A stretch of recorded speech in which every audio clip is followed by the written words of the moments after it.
The concept of mineralized intervals is unique to Genesis and serves as the foundation for the workflow. It is the interpretation inside each drill hole that serves to delineate mineralized zones.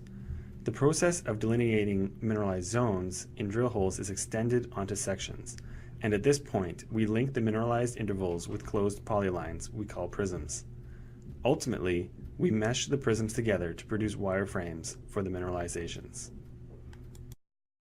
Okay, I'm going to jump to my plan section and view all. I have a mineralized interval set already open, and there they are. They were created based on a cutoff grade, and I want to just illustrate here that the show hide intervals is how you can turn off and on the illustration. Alright, so first we're going to go and make some new intervals. So let's jump to one of our sections, and we'll put on our drill hole traces with our assays. Okay, and let's zoom into a drill hole here, and we will add a new set. We're going to call this new. It's an empty set now. I'm going to select assays and double click on an assay, and I can create a new mineralized interval. We'll call it zone 1, and 2 anchors appear. If you go to our digitize panel here, we can see that we have select anchor, and that will change which anchor we have selected.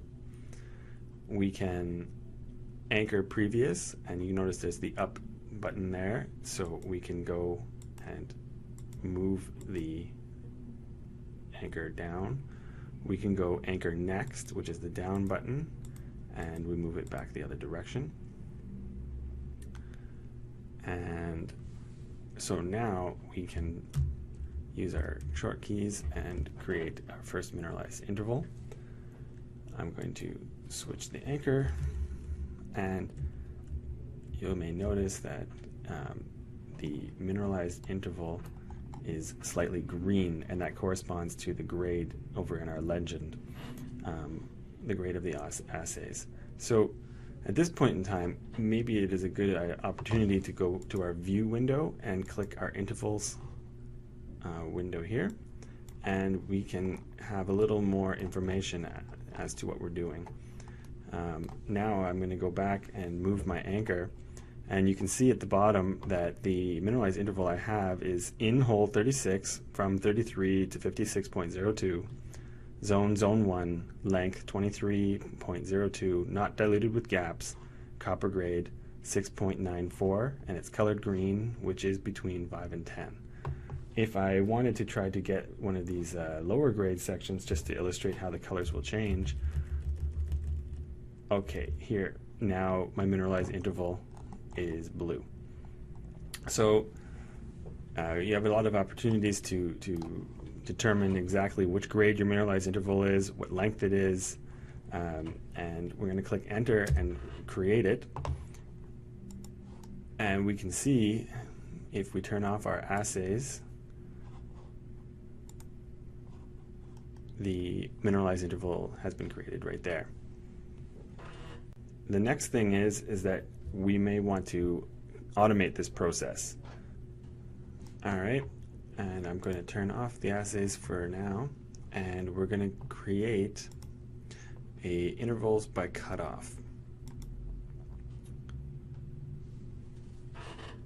In the mineralized interval by cutoff pop-up window, we have first the variable of interest to create your mineralized intervals. For this example, we have copper, and it is the only one in our current data set. Secondly, the cutoff. This is what will make the optimization based on using the geological modeling cutoff, or a bit smaller than the modeling cutoff to be more inclusive. We can base this on geological knowledge of grade versus geology to best delineate mineralization versus background. Thirdly, capping. We assign a capping to stop the effect very high values have to bunch together mineralized intervals. Fourth, the minimum length is actually the quantity of metal in the minimum length multiplied by the cutoff grade. For example, here we have 0.4% times 3 meters is 1.2% meter. If I had 1 meter interval over 1.2%, it would create a mineralized interval. Finally, the minimum mining pillar manages the biggest waste gap allowed to be incorporated into a mineralized interval. For this example, 3 meters. Regardless of grade, two high-grade mineralized intervals will never be automatically merged if a 3 meter or greater gap exists between the two of them of waste. Okay, before we're going to select OK, I'm going to change a couple of these variables. Cutoff, I'm going to change to 3. I'm going to leave the capping at 15. The minimum length, I will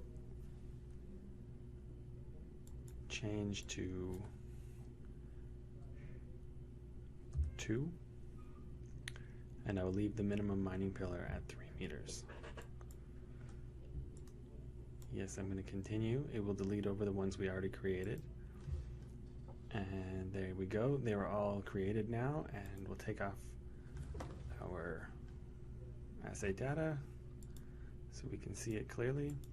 So a lot of these waste zones here were not created into mineralized intervals. And let's take a look quickly on our sections.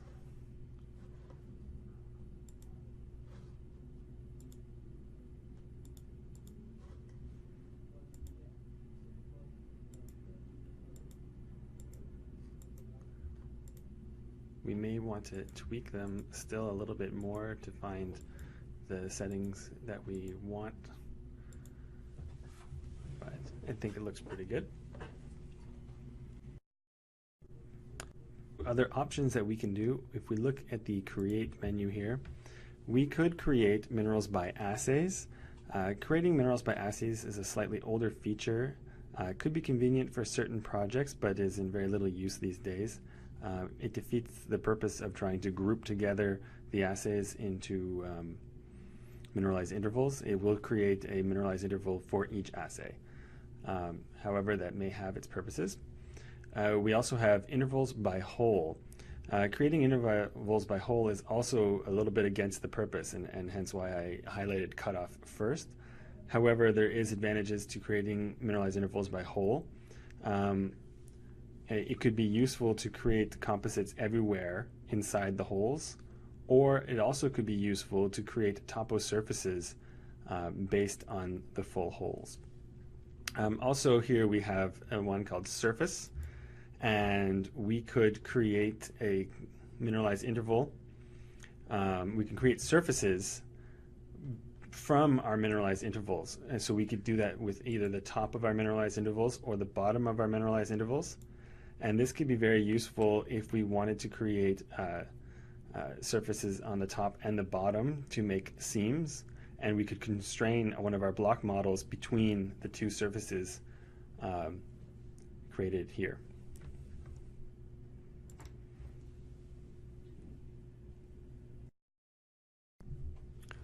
Okay, one last topic before we're finished with mineralized intervals is that we do have sets of mineralized intervals. And we can create sets from different types of means. We can make blank sets, and that's what we've done so far. We could make them from operations, from geology, extract them from tags, extract sets from envelopes.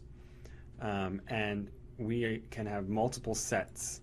And so I already have a few here in this database. One is called copper. Let's take a view back. Okay. This one I used to create prisms and a block model down the line. Copper 2, this is the full holes and how it looks. Copper 3 is another one I made by cutoff. If I had multiple commodities, I can have different sets of mineralized intervals, and they're organized here. HG is a blank set, and new is the set that we were just working with. Thank you very much.